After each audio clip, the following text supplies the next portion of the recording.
Pada Oktober 2023 lalu, DPR RI bersama pemerintah telah mengesahkan revisi Undang-Undang Aparatur Sipil Negara atau ASN.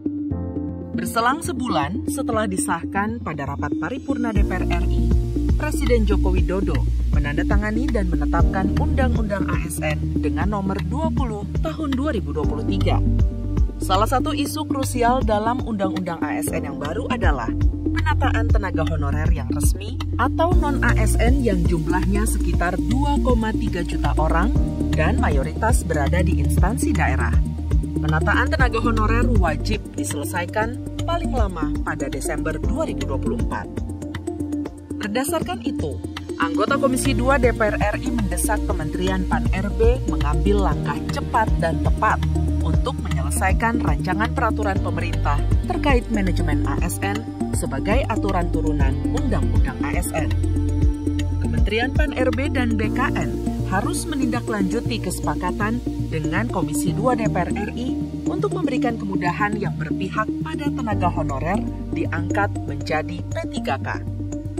Misalnya, pengangkatan tenaga honorer dengan kriteria tertentu tanpa melalui proses seleksi. Bisa juga jalur khusus pada seleksi P3K yang memisahkan tenaga honorer dengan pelamar umum. Pasalnya, sistem perankingan dengan pelamar umum menyulitkan para tenaga honorer yang sudah tua tetapi sudah lama mengabdi.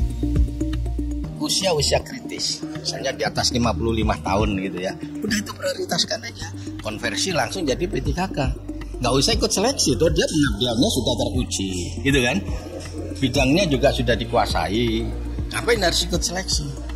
Terus seleksinya itu kalau pendekatannya pakai formalitas ya sudah, masa pengabdiannya itu dinilai sebagai bukti bahwa dia sudah layak untuk dikonversi langsung otomatis jadi P3K. Itu bisa cepat. RPP Manajemen ASN yang sedang disusun Kementerian Pan-RB belum memenuhi seluruh kebutuhan tenaga honorer, terutama yang sudah lama mengabdi. Pengaturan tentang P3K penuh waktu dan paruh waktu juga belum jelas dan substantif. Pemerintah harus memahami, para tenaga honorer sudah menunggu lama kejelasan status mereka. Nah, PNS, komitmen pemerintah akan membuka manajemen talent untuk teman-teman fresh graduate. Ya. Tapi persoalan P3K, penuh waktu dan paruh waktu ini belum masuk ke persoalan jenis yang substantif.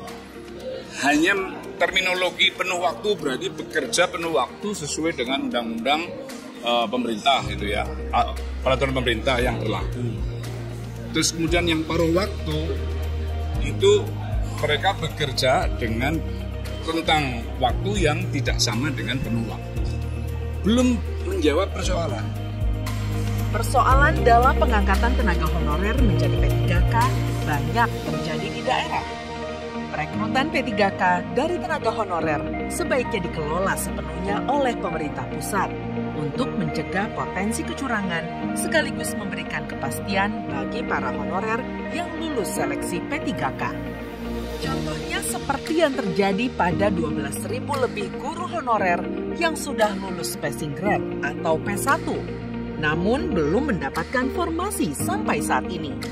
Kebijakan pemerintah pusat yang tidak terkoordinasi baik dengan pemerintah daerah menjadi salah satu penyebabnya.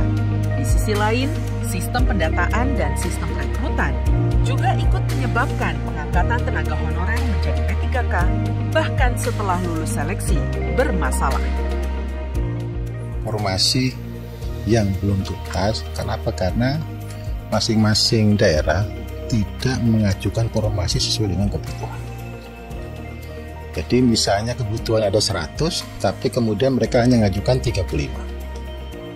Sehingga apa? Sehingga akhirnya teman-teman yang sudah lulus P1 itu tidak mendapatkan penempatan. Saya katakan tadi adalah masalah mekanisme, ya kan, ada data yang kurang valid, data yang istilah orang Sunda pabaliut gitu ya, kurang cocok soal pendataannya. Dan kami harapkan forum-forum semacam forum ini juga membantu pemerintah di dalam verifikasi data-data, sehingga data-data pemerintah semakin rapi, semakin valid, yang tentu saja akan mempercepat nanti dalam proses pengangkatannya. Pemerintah pusat melalui Kementerian Pan-RB, Kemendagri, dan Kementerian Keuangan diminta saling bersinergi agar penyusunan dan implementasi aturan-aturan turunan terkait manajemen tenaga honorer berjalan selaras.